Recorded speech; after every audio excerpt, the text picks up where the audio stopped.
Keep it informal. We'll probably get some Yeah. shout outs. See, I don't have my name on here. No thanks. No, that's, Just you. It's all, I'll see you, Veronica. Bye. that wouldn't be fun. No, I Yeah, do. no. No, you're in New Jersey. I can't mess with you. No, You'll find me. close by, close by. Exactly.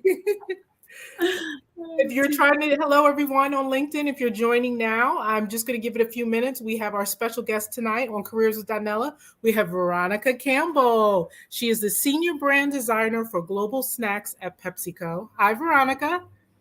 Hi, Donnella. How are you doing? We're good. We're going to give people, it is 8 o'clock. I usually give them a couple seconds to get in. So we're going to just close out of a couple things. Going to do our thing. And Veronica, for those of you out here, Veronica Veronica's actually going to give us a presentation tonight, which is a lot of fun and we got so many questions from people. So we hope to answer a lot of your questions about her work as a designer, what she does, what inspires her, things like that. And feel free to connect with me on LinkedIn. And just really quick, Veronica, excuse me for showing this really quick. Just want to show everyone, again, I'm Careers with Donnella. Thank you very much for coming. And we also I have additional special guests that are coming. You'll see Pamela L. Bell. Shout out to Pamela. She's going to be a guest on Friday, April 8th. And I also have Linda Bell. They're no relations, just by coincidence. But Linda will be on Friday, April 22nd. And with us today, again, we have Veronica Campbell. And Veronica, it's great to have you here. So tell us a little bit, how long have you worked in the design? Tell us what you do exactly. So right now I'm a senior designer at the global snacks part of PepsiCo. So that's a lot of Frito-Lay, Doritos, Cheetos, all the favorite snacks that make your hands all messy. But I've been working at PepsiCo for about 4 years. It'll be 4 years in July. But I think my design career, I'll probably tell you in my presentation, when I was young, I started drawing and I knew I wanted to do something with that. Just be passionate about what I do. Great. So with that, we're going to start. We're going to go into your presentation. Cool. And everyone should be able to see it. If there's anyone here on LinkedIn, if you have any questions, hi, Gabriel. Shout out if you're here. We have Gabriel. We have people from Malaysia, different parts of the country that will come into our LinkedIn Live. Feel free to put them in the chat and we'll address them at the end of Veronica's presentation. And with that, I'm going to go to Veronica's slides. And Veronica, we're ready to start. Awesome. And I'd love in the comments, wherever you're from, feel free to put that in there. I think because now I'm on global, I love to see we actually have a team member who's from Malaysia, but now she's working in Shanghai. So yeah, but hi, everybody. My name is Veronica. I'm going to take you a little bit through how I started through my creative journey and kind of where I am now and things that I wish I knew back then, but I can teach other people getting into the design industry.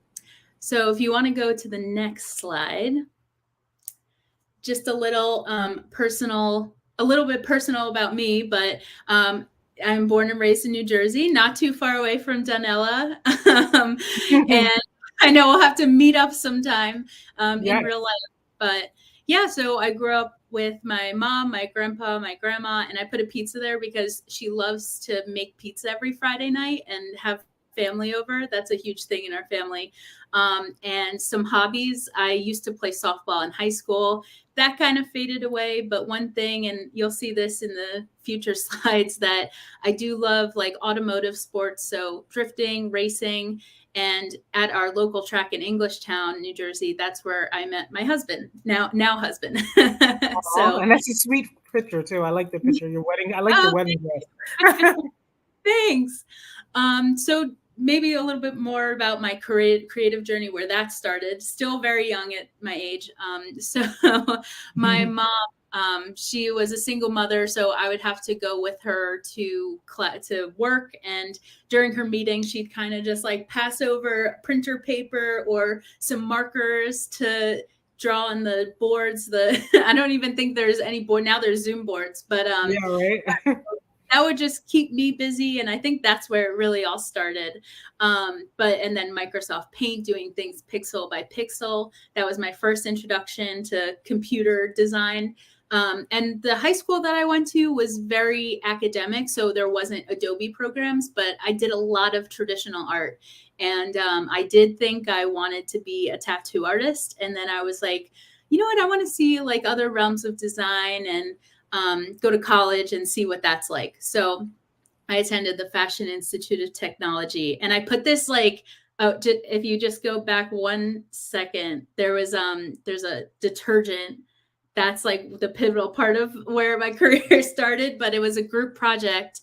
And I think like I led this group to do a design that, I mean, as a college student, not everybody wanted to participate in detergent. And the professor, his daughter was the senior vice president of Island Def Jam marketing, Allison Schluter. That's a shout out to her. But I was her intern. So yeah, so now you could go to the next slide. And that's how I got into the music industry. I interned basically taking from the creative department, taking the album artwork and putting it on like social media. Those annoying like YouTube banners. That's what I used to do. Oh, that was you? Okay. So yeah, from there, it was a great experience to be on the marketing side, but I was like, I want to make these album covers and work with the artists. So from there, I applied to the creative department and I was hired as a designer. So I was working on single and album covers and packaging vinyl CDs and it was for a bunch of different artists. So for Def Jam Records, Island Records, and Republic Records. So if you slide, I'll quickly go to this next slide, but it gave me just a lot of versatility working with different artists and different genres, and also fast paced. Some of these designs you got about maybe a week and a half. So, oh, wow, really? Yeah. Wow, I didn't realize that. Thought you were going to say a couple of months. Some artists do. So yeah, I think it gave me, this was a loop of different fonts of versatility, but I think, especially for like in-house companies like PepsiCo with a lot of brands, it's really good to have that capability of just being a multidisciplinary designer. So if you go to the next page, and I did do a lot of artwork for work, but also personal side. The track I met my husband at, I would do like side work and just like a lot of freedom to just have a lot of fun and do a lot of illustration work that maybe I didn't get at my full-time job. So these were a few different designs. If you want to go to the next slide. Yeah. Really cool. Like, your stuff is really, wow, it's so engaging. Wow. Thank you. And just like, I think deciding for my next career choice, I love the music industry. I love working for artists who like, they gave me the power to like interpret their music through visuals. And that's a great thing. But I think for me to push myself in my career, I was so interested in the psychology of humans and why people buy stuff off of shelves and the strategy behind that, the research, and like 360, like once you do a package, then you have to think of what it looks like out of home, what it looks like TVC, all the different components to make a brand as great as it is. So from there, I interviewed at PepsiCo. And because I showed all of my car personal work, that led me to work on Mountain Dew. That's very cool.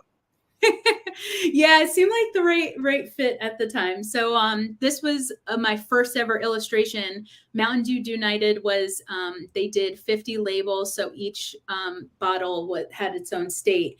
And my boss, like the first day, was like, "You're going to illustrate New Jersey." And pressure's on. So this was my first one. But if you go to the next slide, it kind of shows everything I've learned about like directing photography for kind of the car side of the Mountain Dew and the NASCAR side, even helping direct with illustrators. So Ben Wakenji, he illustrated these Team Rubicon bottles. So I got a lot of experience that way. Yeah. if you go to the next slide, even I did have a lot of that work, but also a lot of illustration work through all the flavors of LTOs. I don't know if a lot of people know this, but Mountain Dew fans are crazy. Like once you release something, it's all over Reddit, on Discord, and it's Wow. It's yeah. a cult, right? Like a fun in a fun way. Yeah.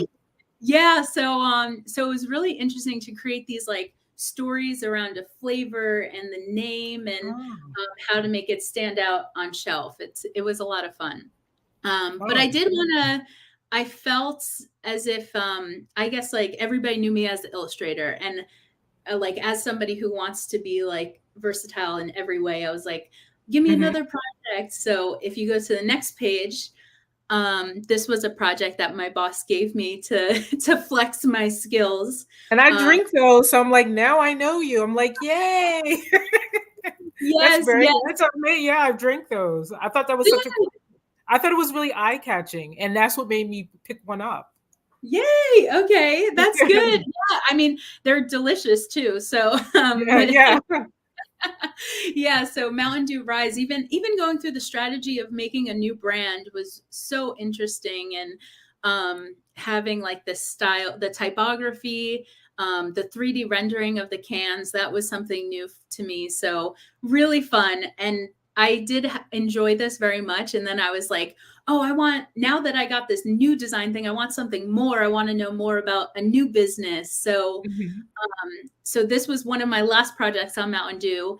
And the next, if you go to the next slide, and now I am currently at Global Snacks. So, and it differs in a way where it's more about creating consistency throughout the globe, Mhm. and making these guidelines that people are really like using the brand in the right way. So, and that's for Lay's, Cheetos, Doritos, and sometimes I even get to help the regions, which is great because I get to see what other people are working on and all the crazy flavors around the globe. Like what Right. our coworker Jushin, she sends us some crazy flavors from China, and I love trying them. It's so cool. Oh wow. Okay. What's the Yeah. craziest Dorito? What's the craziest Dorito flavor? Oh, Dorito flavor. Do I they have not. anything like? So Lay's is more popular in China and in Taiwan, and they have like hot squid flavors, a lot of Oh, Cheetos. like from Squid Games, or is it Yeah, just a coincidence? is I'm trying to think what else there's a lot of like fish flavors that are not in the States. They have like American beef flavored Lay's, like Oh, really? Wow. Oh, yeah, wow. really interesting. I love like it's like a party thing, like handing them out and being like, guess which flavor this is. Oh, wow. Neat. Yeah, so if you go to the next slide, Mhm. also just like a fun thing that PepsiCo does, which I want to give a shout out to them. They gave me a kind of a platform for socializing with other teams because there's so many different design teams that do modeling. They design the bottles. So we created this drink and draw where we kind of just all get together, no matter what team, and just chat and socialize. And then our first one was February 2020, and then the pandemic happened. So we tried to Right. figure out how to do it in like a fun virtual way. And then it started to become like a theme. So I had like a Mother's Day edition. For Black History Month, we had Curvin Brousseau. Actually, the person in the t-shirt I'm wearing in my profile picture, he designed that. So shout out to him. Oh, Um, wow. Okay. he did a demonstration of how he illustrates, and even a Pride edition where we had an art contest. So we have fun there. We have a good time. And that's a great way to de-stress too, and just really to connect with people, like especially during that time. That's awesome to hear. What a great Yeah. community. Yeah. Yeah, wow, that's really cool. Yeah. So that's kind of a summary of my career, but I did want to give like a takeaway for anybody who's in the design industry, and maybe next steps or what I wish I knew when I was younger. Mhm. So here's a few photos of my younger self. But if you go to the next slide, there's more interesting I think we all takeaways. need to do this. Yeah, we I are. know. This is good to do. Positivity, right, for 2022. Yeah, totally. And even like looking back at this before we started, I was like, wow, this was even a good refresher for me. Like, I think sometimes I actually just turned 30. So it's like, even looking back at this and I'm like, what can I do now that, Mhm. that, Right. and even, yeah. So, I mean, just like a recap of everything on this page, a lot of designers think they need this specific style. And for me, it's helped to be versatile and multidisciplinary and be good at everything. I think a lot of people see me as a great illustrator, but I Mhm. also do like photography and 3D rendering. And that's kind of where it says always experiment. I'm always trying to like play with a new app or anything. Even Canva, I think you mentioned, like Yeah. everybody's using that now and just staying with the trends of design. And even, you meet so many great people in the design industry. So, don't compare yourself. You're on your own journey and it's a real Right. job. And, a lot of people see design as so subjective and, it's not finance or doctor, lawyer, which we all need, but, and it's just really, it's really like inspiring to see other artists and people be successful. So, yeah. And it's great. Thank you. That was really good. That was Yeah. very helpful. Let me look and see if it's any oh, we already have 2 comments. Oh, Okay. okay. Gabriel. Oh, Gabriel. Oh, he went to Fit too. Oh, nice. What year? I wonder what year he graduated. We'll have to. Yeah, he's great. Yeah, he's a great artist. And I have a couple questions too. Oh, thanks, Gabriel. Because I asked this about Ire when he was talking about Ire Santos too, because even though you guys are both creative and you're talented, but still it's so hard to work for corporate. Like, how do you kind of balance, like, okay, you work on this album and the artist is like, no, I don't like it, start over, and you've just given a week. Like, how do you even handle that? Like, how do you just handle the being in a corporate environment doing that, but still keeping, who you are as a creative artist and your talent? Yeah, I think he had a good thing. It was, what did he say? He was like, "It's your work, and then when you present, it's their work," and that was a really great. Yeah. But but I do think that taking a breather is always good. Going for a walk or just stretching, Hmm. that's always helped me, especially like in a creative block. When I was in the city, I would just go to a store and find inspiration, especially for packs. And you can do that anywhere. I think the city is a great source of inspiration, but sometimes even I'll go to Walmart and just look at what's on the shelf and see Right, right. what's there. But yeah, corporate, it's interesting. And but I do think I work with so many like talented people, even when they're critiquing me, like I take it as like I'm learning from them. Even my directors, I've always felt like as if it's like a learning experience. So I Hmm. think that's a good way to but I Right. know if I agree, like if it's something I feel very strong about, I will be assertive about it. Oh, that's good. And that's great that you can keep that balance too. So, what is a book or your favorite book or something that you've read already? I told you I'd ask you that. No pressure. I know, favorite book. I feel like I've been buying so many visual ones. I just bought Kevin Bethune's Reimagining Design. But as a designer, I know that you should read stuff outside of the realm of design, but I've Hmm. met him before and he's an awesome guy. So I was like, I have to. Favorite books, design wise. Okay, this isn't a reading thing. This is more Yeah. visual.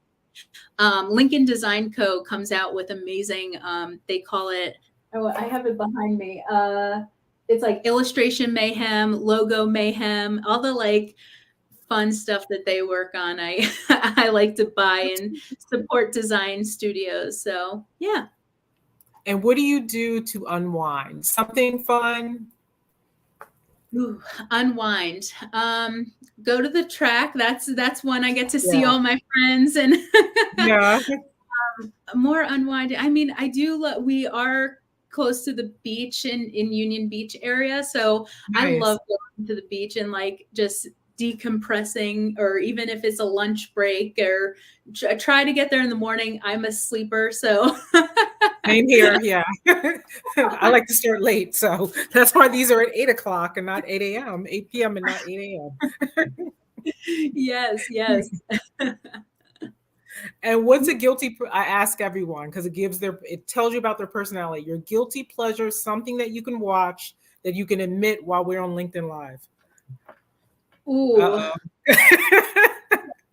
Just because it's like in my head right now, apparently Bridgerton just came out today. Season 2, I know. So I feel like that's like the one thing I'm like, oh, I'm gonna save to go on the plane and watch. Guilty pleasure. I'm an anime girl, so. Oh, that's not I feel like that's a good pleasure, not a guilty one. So anything anime, anyone. I love anime. What's any specific book or? Well, look, I'm looking at 7 Deadly Sins, Attack on Titan. Let's see, One Punch Man. People are probably like, "What is she talking about?" But yes, No, I'm doing resumes. I watch anime. Oh man, I'm gonna like Google these right after our chat. You're gonna be like, what? Yeah, I love them. Goblin Slayer, you name it, all of them. And you're gonna be like, what? Really? I had a friend who lived in Japan. Shout out Craig, and he was the one that introduced me. He started getting me into Dragon Ball Z. He would send me DVDs, and I just fell in love with anime. He lived in Japan for years. And now, now it's got. I was like, "What is this? Is amazing!" Because you didn't see it in the States, but like that. Yeah, and so it's all his fault. That was, I think, one of our last pandemic trips. We went to Japan in 2019, November, and that was really interesting because my husband's more into Japanese culture, and like I went there now. Well, he actually bought a car from Japan recently too, so it's right-hand drive and everything. So I'll know what you do when I see you. It's so cool. Yeah, but the anime side really cool. So Dragon Ball Z, that's it, Gabriel. Yeah. My daughter's into that. Yeah, my 9-year-old's starting to get into anime now. Like here, we're gonna give you a shout out. We're gonna give you a shout out. Oh, hold on, Francis Graham. There's Mom. That's it. Hi, Mom. Thank you for joining. We got a little bit of shout out. Yeah, that's so sweet. And I do want to say she's always been such like a hard worker at her job. And I saw the photo that's really popular on LinkedIn. I've shared it everywhere of Katanji and her daughter, the one applying. Yeah. So, and I think of that. I think of my mom. Like I've seen her succeed in so many ways, and it only pushed me further. So, and it's sweet for me to hear too, because as a single mother, working mother, it's so nice to hear that. So that's why I started these too. It's just sweet. It's just nice to hear that too. Oh, yay. Good. And like I said, like the fact that you're motivating your daughter to be like work on her design, her stop motion, like that's something so important to, be passionate about. And if she's doing what she loves, like she'll just blossom. She's already, it sounds like so. So with that, we want you to close out about inspiring people, because I think that's a great segue, because you're so delightful. What would you say for people out there who want to be inspired, who want to continue on? They just saw your presentation. What's something that you could share with them? Yeah, I feel like be inspired by other people. Always hear people's stories and their lives and how you can, be inspired by them. I say even use those people as mentors. I think that there's always somebody who's going to want to help a lending hand, including myself. If you want to reach out to me, I'll try my best to be a good mentor. So yeah, I think just people helping people is the best way to be inspired. Now we're going to end that, but everyone, please do not start sending connections to Veronica. Veronica, be careful. We're on LinkedIn Live. I don't want you to get like 3,000 mentor me suggestions. Oh, now, oh my goodness, yeah, mentorship it's funny because there's so many different programs, and I felt like some have come so naturally, mentors to me, not like me reaching out. Like it's just like a flow of conversation. It's right. So, yeah. But But thank you so much. And I hope you had a good birthday last week. The 18th, I remembered. See, I remembered. But I did. But have a wonderful time. And, I know you're going to be in Florida. Have a wonderful time. And thank you so much. This was really great. And thank you, Mom. Thank you for joining. Yeah, thank you, everyone. Thank you, Donnella. This is a great conversation. I had a lot of fun. Thank you for the presentation. It was awesome. Have a great night. Take care. I'll see you soon. Yeah, talk soon. Bye. Bye.